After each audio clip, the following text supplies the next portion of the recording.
Would Batman actually be a good Sinestro Corpsman or Yellow Lantern? It's a question that in one of my more popular short videos, a lot of people seem to be a little bit in disagreement on, and especially within the context of the story of Forever Evil. So today I figured we would actually dive deep into a variety of times that Batman has had a Sinestro Corps ring and examine exactly why he didn't keep it long term, or why he could be potentially good or bad with it. So be sure to like and subscribe, and we're gonna get into it, Lanterns. During the context of Sinestro Corps War, we actually have a Sinestro Corps ring finding its way all the way to Batman. Batman immediately dons it, as these rings were just essentially like kidnapping people at the time. But the reason why it didn't stick on him directly was the fact that he had had a Green Lantern ring placed on him recently, as Hal Jordan tried to get him to overcome his fear of his parents' death via his own Green Lantern ring. And this made him an unworthy candidate for the Sinestro Corps ring, specifically at this time. And the reason why he would have been chosen is the fact that Batman, throughout years and years and years, has spread terror throughout not only the community of Gotham, but the whole world.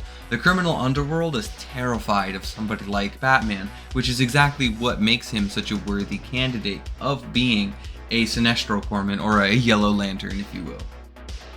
Now, after the events of Sinestro Corps War, he actually managed to snag up one of the spare rings left over from one of the many Sinestro Corpsmen who were most likely killed by Superboy Prime, who went on like an absolute ass-kicking spree throughout all of the Green and Sinestro Corps. Now, he kind of kept that in his back pocket and put it in what we would essentially call a Justice League security box, in case any of them started wilding out and going crazy, and this was essentially his bat prep time exclusively for Hal Jordan. The problem was, it was a ring with, it just didn't have very much of a charge left to it.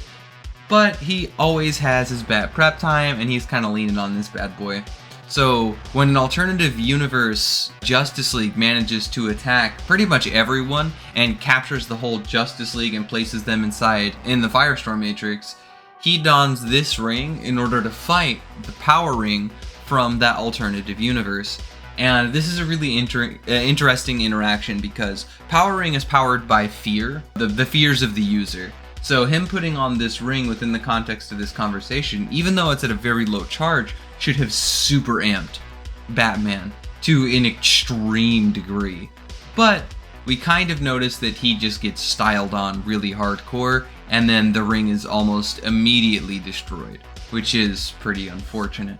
Later on, we kind of get some subtext from Sinestro, kind of explaining why he looked like such a rank amateur wielding that ring, even though he's a guy very well immersed inside the concept of fear. And I quote, "The next time you attempt to activate one of my rings, please don't resist it.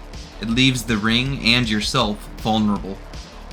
If you allowed yourself to fully embrace fear, you would have had the power you so desperately crave. Ironically, the power you're afraid of having. What a wonderful Yellow Lantern you would make." Essentially what Sinestro is saying here is that you're a big fucking loser, and if you weren't such a loser and actually embraced the power that I offered you, you could be a great Yellow Lantern or Sinestro Corpsman. The problem is that Batman's afraid of that power. And being afraid of that power is exactly why he has contingency plans for all the other League members. He's afraid of people with power, and thus that fear of using the ring leads to a weakness. This is why Batman would never be a worthy candidate to be a Sinestro Corpsman, because he's too afraid of the power he would wield as a superpowered individual. After all the years of Batman actually having been in the game, there's no way that he wouldn't have been able to develop both a power or through technology something that's comparable. He always seems to avoid it for some reason, and this is exactly why. He's afraid of that power. So even though he has all the necessary prerequisites to essentially be one of the greatest Sinestro Corpsmen or Yellow Lanterns ever, he just lacks the mental fortitude to give in to Sinestro's power. the power of fear. Now, that being said, theoretically, if he did manage to overcome that, he would be quite the dangerous and formidable adversary, because lanterns can do all sorts of things. Even Jon Stewart, somebody way less intelligent than Batman, can create kryptonite, and large pockets of it too. He would always have prep time of essentially whatever he needed just on the go. And this is something that we might even see Sinestro be a little bit afraid of. And this might be why he never offered him another ring down the way, is he could see him as a competitor in the world of fear. I just wish we had more fear-bound statements of him fighting entities like Parallax and his mind hacks directly, because we have seen those fear hacks get the best of him, just like we did in Green Lantern Rebirth way back in the day, and I think in 2004-2005, where he, along with the rest of the Justice League, were, I mean, essentially they just fallen prey to Parallax's mind hacks just like the rest of the world, into actually thinking Hal Jordan was still the problem whenever it was indeed the fear entity known as Parallax, just kind of memeing and scheming on everything. In conclusion, Batman has the potential to be a good Sinestro Corpsman, but Batman lacks, unironically, the willpower to use that fear effectively. And this was demonstrated throughout every single time he's genuinely put on one of those rings. Do you disagree with me? Be sure to tell me down low. Be sure to like and subscribe to both myself and the Coffee Shop content creators.